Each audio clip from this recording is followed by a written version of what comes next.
Hoje a gente vai fazer uma coisa um pouco diferente. Vamos bancar os detetives. A nossa missão vai ser usar exames de imagem do cérebro para encontrar as pistas, as marcas físicas que a demência deixa para trás.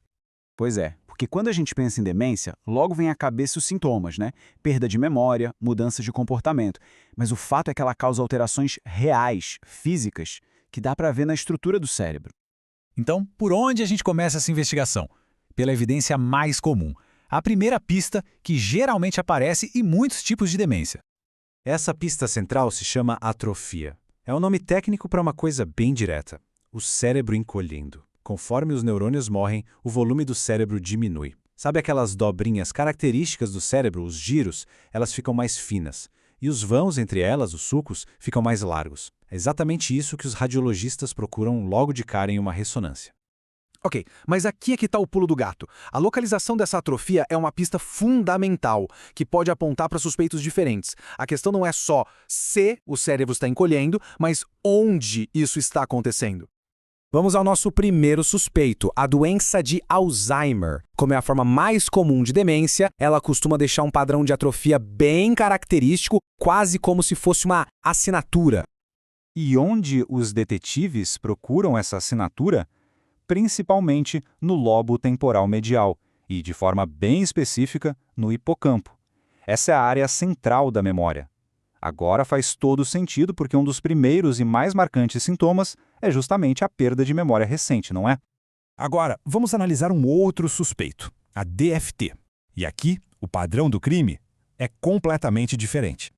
Nesse caso, as pistas estão nos lobos frontal e temporal, e são justamente essas as áreas que controlam nossa personalidade, comportamento e linguagem. O encolhimento nessas regiões explica por que, muitas vezes, o primeiro sinal não é a memória falhando, mas sim uma mudança brusca de personalidade.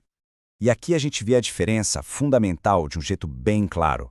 O Alzheimer ataca as regiões da memória. Já a DFT mira nos centros da personalidade e da linguagem. São dois caminhos de destruição bem distintos.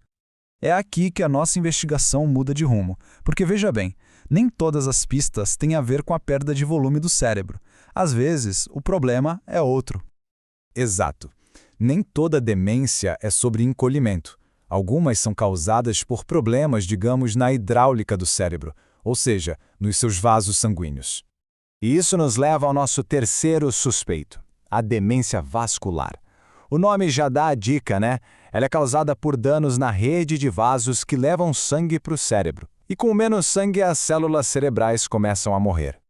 Então, ao invés de procurar um encolhimento geral, as pistas aqui são sinais de dano vascular. A gente vê lesões na substância branca, evidências de pequenos derrames, os infartos lacunares ou até mesmo pequenos sangramentos, as microhemorragias. E agora a investigação fica realmente fascinante. Algumas doenças deixam assinaturas visuais tão únicas que são quase artísticas. Para um radiologista, são imagens praticamente inconfundíveis. Dá uma olhada nisso. É o sinal do beija-flor. Vendo o tronco cerebral de lado em um corte sagital, a imagem que se forma parece a silhueta de um beija-flor. É impressionante. E esse sinal aponta com muita força para a paralisia supranuclear progressiva, ou PSP. É uma doença parkinsoniana rara que afeta o movimento, o equilíbrio e até o movimento dos olhos.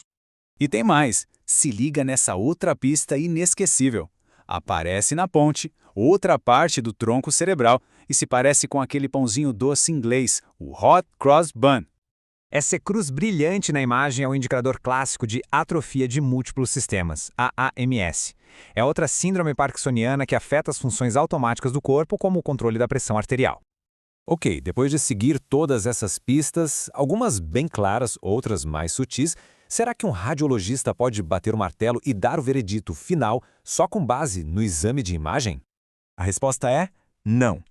E esse é o ponto crucial. Embora essas pistas visuais sejam extremamente poderosas, elas são só uma parte do processo. A imagem é uma fotografia, uma peça importante do quebra-cabeça, mas ela não conta a história toda.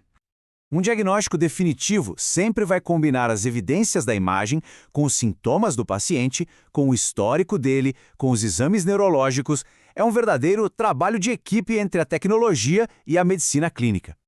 E isso tudo nos deixa com uma reflexão final, né? A nossa lente de aumento tecnológica para olhar o cérebro fica cada vez mais forte.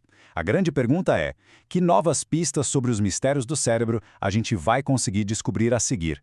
O que o futuro da imagem cerebral ainda vai nos mostrar?